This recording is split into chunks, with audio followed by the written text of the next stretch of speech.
Anda kembali menyaksikan Net Bali. Ratusan polisi di Halmahera Utara, Maluku Utara mengamuk dan merusak fasilitas di Mapolres.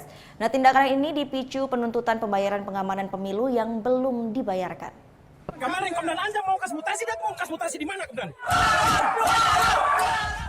Usai upacara gelar pasukan di halaman kantor Mapolres Halmahera Selatan, ratusan personel kepolisian Senin pagi mengamuk.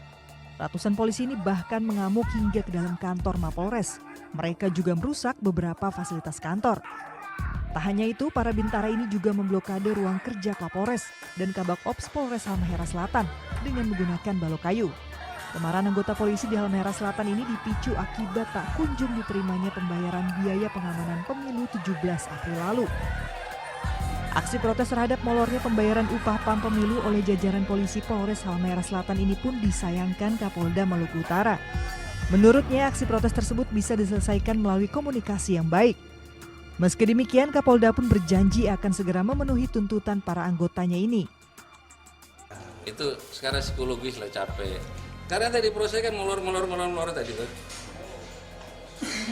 Cuma mereka spontan gini, spontanitas lah tadi. Itu yang belum dikomunikasikan. Miskomunikasi. Ya kita menyayangkan kejadian itu seperti itu. Jangan sampai terjadi seperti itu. Yang jelas ini akan kita tuntaskan. Ya. Ini urusan intern rumah tangga kita. Aksi protes yang digelar pada Senin pagi kemarin juga sebagai bentuk perlawanan atas sikap arogansi Kapolres Halmahera Selatan yang mengancam memutasi anggotanya yang menanyakan dana pengamanan pemilu tersebut.